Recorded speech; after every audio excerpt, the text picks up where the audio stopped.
We often look at good people, and we think they possess some kind of magic. We think they were born that way. We see someone acting bravely, or speaking with deep honesty, or showing patience when everyone else is losing their minds, and we tell ourselves, that is just who they are, but this is an illusion.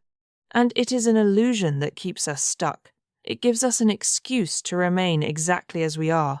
Thousands of years ago, a man named Aristotle looked at human nature. He looked at what makes a good, fulfilling life, and he realized something profound. You are not born virtuous. You are not born a hero. Or a coward. Virtue is not a gift you are handed at birth. It is a practice. It is something you become. Think about learning to play an instrument. You don't just pick up a guitar and suddenly play a masterpiece. Your fingers hurt. You miss the strings. You make unpleasant, clumsy sounds. But you keep playing. You adjust. You practice. Aristotle said that virtue works exactly the same way. We become just by doing just acts. We become brave by doing brave acts. It sounds almost too simple, but it is the hardest thing in the world, because it means we have no excuses left. We cannot simply say, I am just an angry person, or I am just not brave. Our character is not a fixed, unmovable stone. It is clay, and our daily actions are the hands that shape it. To understand this deeply, let's imagine an extreme situation. Imagine you are in a war. It is a chaotic, terrifying environment. The noise, the fear, the absolute uncertainty of what will happen next. Now, in this war, you have choices. You could choose to act like an action movie hero, like Rambo. You could grab a weapon, scream, and run blindly into the open fire, shooting at everything, without a plan, without thinking. Modern society might sometimes confuse this with courage. They might call you fearless, but Aristotle would disagree. This is not a virtuous person. This is recklessness. It is letting passion and adrenaline completely bypass your reason. It is dangerous, and ultimately, it is foolish. On the other hand, you could do the exact opposite. You could hide.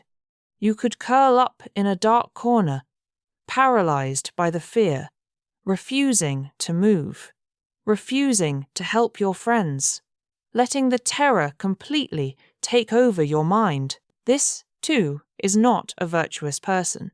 This is cowardice. It is an extreme deficiency of action. In both of these cases, the reckless runner and the hidden coward, the rational mind has been lost. The situation is controlling them. They are not controlling themselves. But there is a third path, the path of virtue. The virtuous person in this war feels the fear. Of course they do. Fear is natural, but they do not let it paralyze them, nor do they let it turn them into a reckless fool. Instead, they pause. They use their rational mind. They analyze the terrain. They look at where the danger is.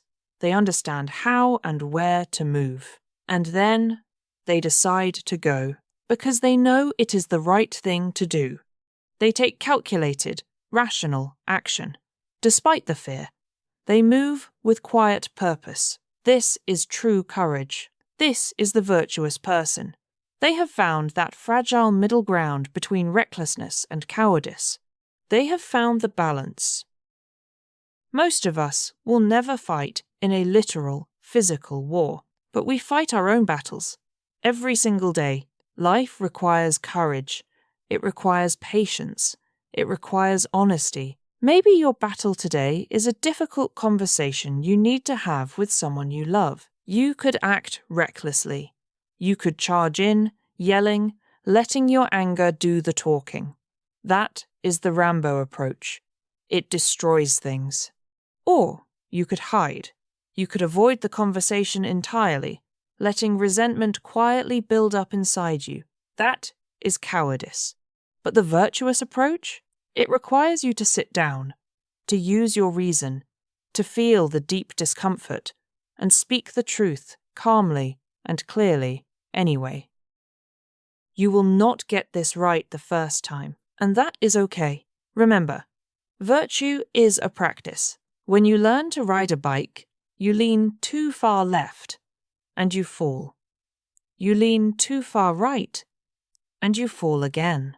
Until, eventually, you find the center, you find your balance. You will have days where you are too rash. You will have days where you are too fearful. But you must keep trying.